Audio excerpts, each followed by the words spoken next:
नमस्कार विद्यार्थी मित्रांनो, तुम्हा सर्वांचं इयत्ता 11वी अर्थशास्त्रामध्ये स्वागत आहे.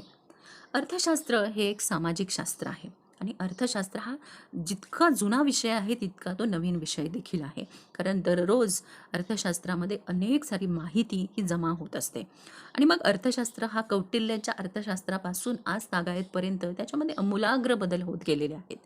आणि ह्या विषयाची थोडक्यात ओळख तुम्हाला इयत्ता 9वी आणि 10वी झालेली असेल, की अर्थशास्त्र म्हणजे नेमकं काय आहे, तो कशा पद्धतीनं प्रत्येकासाठी उपयोगाचा आहे. तर हे आपल्या 11वी अर्थशास्त्राचं मुखपृष्ठ आहे.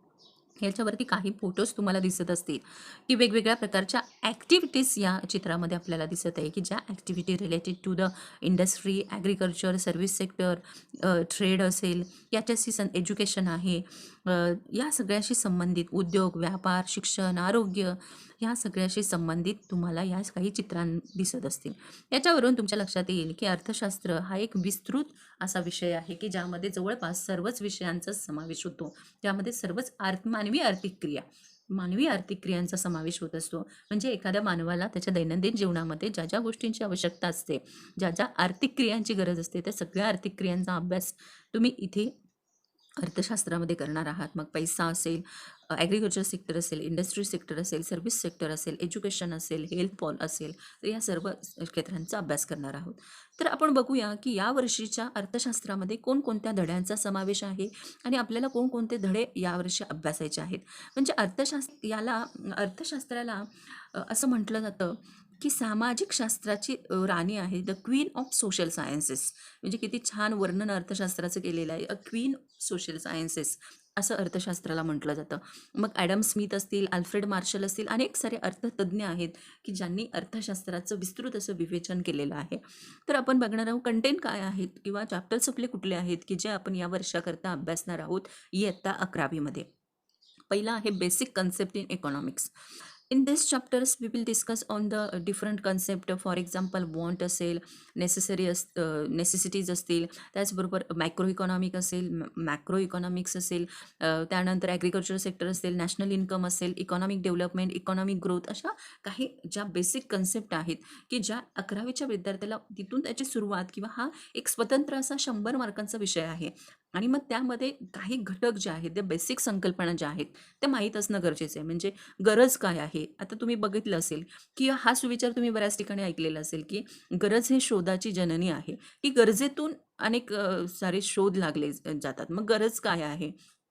गरजा कोणकोणत्या प्रकारच्या असतात? जशा जीवनावश्यक गरजा आहेत, की ज्याच्याशिवाय व्यक्ती जगू शकत नाही. म्हणजे अन्नधान्य, जीवनावश्यक गरजांमध्ये अन्न, वस्त्र, निवारा, शिक्षण, आरोग्य ह्या ज्या गरजा आहेत, ह्या मानवाच्या मूलभूत गरजा आहेत. आणि मग ह्या गरजा कशा निर्माण होतात? गरजांचं वर्गीकरण काय आहे? गरजांची वैशिष्ट्ये काय आहेत? हे आपण या पहिल्या धड्यात बघणार आहोत. आणि त्याचबरोबर तुम्हाला सूक्ष्म अर्थशास्त्र म्हणजे काय? स्थूल अर्थशास्त्र म्हणजे काय? आर्थिक विकास काय आहे? आर्थिक वृद्धी काय आहे? या संकल्पनांचा अभ्यास करणार आहात. त्यानंतर पैसा, दुसरं चॅप्टर आहे पैसा.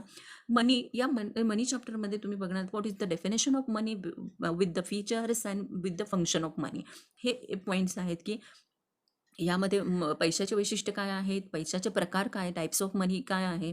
त्याचबरोबर तुम्ही बघणार आहात, की पैसा कोणकोणती कार्य करत असतो आणि तुम्ही जो पैसा वस्तू आणि सेवांच्या खरेदीसाठी वापरत असता, की तो कशा पद्धतीने त्याची उत्क्रांती होत गेलेली आहे, हे देखील तुम्ही बघणार आहात. पार्टेशन व्हॅल्यूमध्ये तुम्ही मीन, मोड, मीडियन ह्या सारी काही व्हॅल्यूजचा अभ्यास करणार आहात. त्यानंतर आहे त्यानंतर आहे द इकॉनॉमी ऑफ महाराष्ट्र, की महाराष्ट्राची अर्थव्यवस्था काय आहे. म्हणजे कुठल्याही राज्याची असो, देशाची अर्थव्यवस्था असो, की ज्याच्यामध्ये औद्योगिक क्षेत्र असेल, म्हणजे ॲग्रिकल्चर सेक्टर असेल, इंडस्ट्री सेक्टर असेल, सर्व्हिस सेक्टर असेल, या सर्व सेक्टर हे तितकेच महत्त्वाचे आहेत. तर द इकॉनॉमी ऑफ महाराष्ट्रामध्ये तुम्ही रुरल डेव्हलपमेंट इन इंडिया, की भारत हा ग्रामीण भाग, म्हणजे आपण असं म्हणू शकतो, की भारतामध्ये जवळपास 68% peoples are living in rural area किंवा रुरल इंडिया आपण असं म्हणू शकतो. ग्रामीण भाग म्हणजे भारत हा एक खेड्यांचा देश आहे. म्हणजे खेड्यांमध्ये राहणारे लोकांचं प्रमाण जास्त आहे. म्हणजे ग्रामीण विकास आत्तापर्यंत कसा झालेला आहे, की भारताच्या स्वातंत्र्यानंतर आज तागायतपर्यंत ग्रामीण विकासाची काय स्थिती आहे याचा तुम्ही अभ्यास करणार आहात. आणि त्यानंतर आहे, की भारतापुढील समस्या कोणत्या आहेत, की जसं पॉप्युलेशन एक समस्या आहे. भारत ओव्हर पॉप्युलेटेड कंट्री आहे. हे तुम्हाला माहीत आहे, की भारताची लोकसंख्या ही अतिरिक्त लोकसंख्या आहे. मग लोकसंख्या ही एका दिवसात वाढली का? तर लोकसंख्या वाढीची कारणं काय आहेत? लोकसंख्या वाढीचे दुष्परिणाम काय आहेत? आणि लोकसंख्या वाढू नये याच्यासाठी सरकारनं काय उपाययोजना केलेल्या आहेत? त्याचबरोबर लोकसंख्या वाढीच्या काही थिअरीज आहेत का? तर हे सगळं तुम्ही पॉप्युलेशन इन इंडियामध्ये बघणार आहात. Unemployment in India. आता अनएम्प्लॉयमेंट हा एक अनदर वन प्रॉब्लेम आहे इंडियामध्ये, की आपण बघतो आहोत, की भारतामध्ये 50 ते 45 वयोगटातील सर्वाधिक लोकसंख्या आहे. म्हणजे 58% पॉप्युलेशन. म्हणजे इंडिया इज यंग कंट्री असं यंगेस्ट कंट्री असं म्हटलं जातं. आणि त्यामुळे अनएम्प्लॉयमेंट, त्याचबरोबर पॉवर्टी, दारिद्र्य असेल, दारिद्र्याची समस्या काय आहे, तर ही संकल्पना बघणार आहात. त्याचबरोबर इकॉनॉमिक पॉलिसी इन इंडिया. 1991 साली आपण लिबरलायझेशन, प्रायव्हेटलायझेशन आणि ग्लोबलायझेशन ही जी पॉलिसी घेतली, त्याच्यात ती पॉलिसी कशी इम्प्लिमेंट झाली, त्याचे काही फायदे, तोटे, ह्या सगळ्या गोष्टी आहेत. इकॉनॉमिक प्लॅनिंग इन इंडिया ह्या आपलं लास्ट चॅप्टर आहे, की इकॉनॉमिक प्लॅनिंग काय आहे, कसं केलं जातं, कोणते घटक महत्त्वाचे आहेत, ह्या सगळ्या घटकांचा अभ्यास आपण चॅप्टर नंबर 10मध्ये करणार आहोत. तर हे संपूर्ण आपल्याला तुम्हाला या वर्षाकरता इयत्ता 11वीमध्ये 10 चॅप्टर्स आहेत आणि प्रत्येक एक चॅप्टर इतकं महत्त्वाचं आहे आणि त्या दृष्टिकोनातून आपण त्या प्रत्येक एका चॅप्टरचा अभ्यास करणार आहोत. तर तुम्हाला माझ्या या चॅनलवरती 12वीचे सुद्धा अनेक सारे व्हिडिओज पाहायला मिळणार आहेत. 12वीच्या सुद्धा भरपूर साऱ्या संकल्पनांचा आपण अभ्यास केलेला आहे. तर हे चॅनल तुम्ही सबस्क्राईब करून ठेवा, म्हणजे नवीन व्हिडिओ अपलोड झाला की त्याचं नोटिफिकेशन तुम्हाला बघता येईल. परीक्षेच्या वेळेस अभ्यास करण्यासाठी सुद्धा तुम्हाला या व्हिडिओचा उपयोग होणार आहे.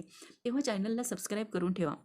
आणि अशा पद्धतीनं अर्थशास्त्रामध्ये इयत्ता 11वी अर्थशास्त्रामध्ये आपण या 10 धड्यांचा अभ्यास करणार आहोत आणि तुम्हाला नक्कीच हे आवडलं असेल तर लाईक आणि सबस्क्राईब करा. धन्यवाद.